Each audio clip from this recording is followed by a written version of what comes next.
The battle of the century! Fight! Hadouken! This is it! The fight we've all been waiting for! Anything can happen now! Neither one can get the upper hand! Hoya! Hoya!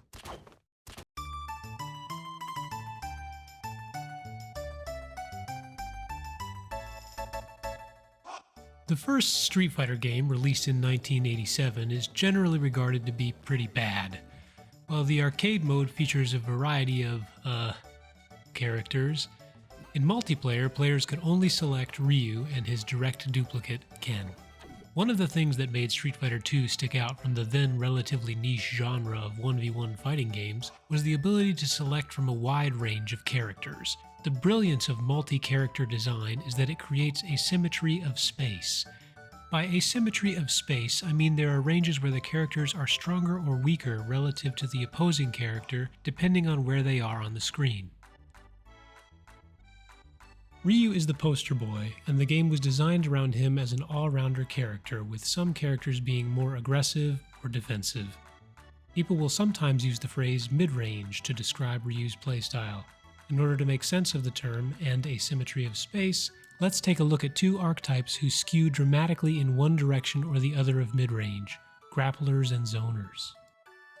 When fighting Zangief, most of the cast wants to avoid a close proximity confrontation, so as to not risk getting hit by a command grab. Resultingly, the game plan for most characters is to use long-range pokes to whittle him down from a safe distance. As the defending player, you could think of the screen space behind you as a resource which you lose when you get hit, or that you also can spend to stay safe. Be careful, however, not to spend it frivolously. If you reach the corner, you'll have depleted the resource, and you'll have to fight your way out with riskier options because you'll no longer be able to choose your battles. The opposite is true for Zoners. Zoners spin the screen space behind them to escape while they whittle you down from afar. Your job when fighting Zoners is to push them to the corner without spending too much life doing so. You can think of gaining incremental space against Zoners as slowly limiting their efficacy, but you want to be cautious. When Zoners land a hit, their goal is usually to knock the opponent away and reset the chase. Lower level players rarely prioritize or respect the corner, but the corner is very important. For one thing, in the corner, many characters gain access to their most damaging combo sequences, or more efficient sequences for the meter that they spend. Conversely, being in the corner should lead to extra caution. When your back is in the corner, mistakes are more costly. With nowhere to go, cornered characters are more prone to being juggled for longer and more intricate combos, and Oki setups are more numerous and dangerous. More pertinent to the subject of this video, once you have your opponent cornered, you control the space and can choose what range to fight at. Be careful not to be overly aggressive against a cornered opponent, as this can allow them to reverse the situation.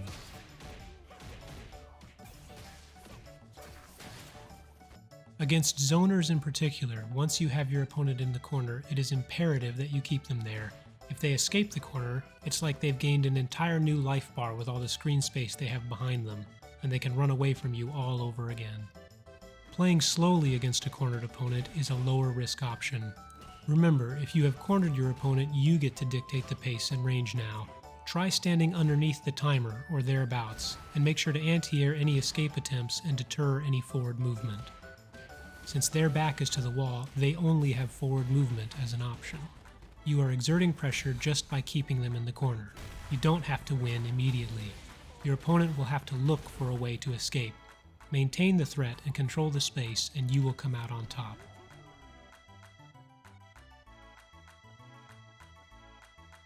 Zoners and Grapplers offer extreme examples for illustrative purposes, but screen space is important in every matchup. It determines the tempo of the round and establishes or limits new threats. If Zangief and Dhalsim represent the periphery, then the rest of the cast falls into a spectrum. A key to winning neutral is figuring out the spacing where your character is strong or where your opponent's character is weak and trying to occupy that spacing as much as possible. Let's take Ed for example. Ed has longer range normals than a majority of other mid-range characters, so his effective range is about here. At this range, he can move forward and hit his opponent with standing medium kick, or move back to set up his flicker, or whiff punish the opponent, all while being in the perfect position to anti-air any jumps. Occupying this range gives Ed the ability to control neutral. Maintaining this range will cement this control. If the opponent moves backwards, he can gain space and reassert that range. If his opponent moves forward, he can use his long normals or his own backward movement to stay at optimal spacing. Let's take a look at another example.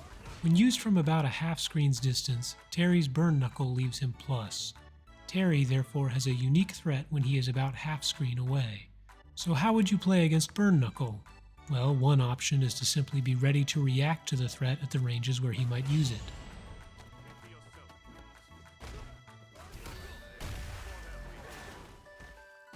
Another is to either be far enough away that he whiffs, or close enough that he's minus and you can land a punish. In addition to the numerous counters presented by the system mechanics of the game, try thinking about how you can use spacing to abuse your opponent's strong options. When people refer to Street Fighter as a ground-based, footsies-heavy game, they are usually referring to the delicate and precise dance of finding and maintaining optimal ranges. True mastery of a character is not just knowing combo routes and setups, but is embodied by immaculate and precise spacing. Compounding matters, the spacing where your character is stronger will not be totally static. It depends on resources, screen positioning, and how your opponent likes to pilot their character. Try to be conscious of spacing in your own games. At the micro level, gain enough experience with your character to know your button ranges with certainty. At the macro level, be aware of spacing within the context of an overall strategy to a matchup. Before or in between rounds, ask yourself, where should I play against my opponent and their character? If you don't have an answer to that question, try watching top-level replays of your character fighting the characters you struggle with, and take note of how strong players move around the screen and avoid pitfalls. Figuring out what is threatening and what ranges can alleviate mental stack, and consciousness of screen space can help you formulate a game plan in neutral. Let me know if you have any questions in the comments, and make sure to check out my other videos in the Demystifying Neutral series. Thanks very much for watching.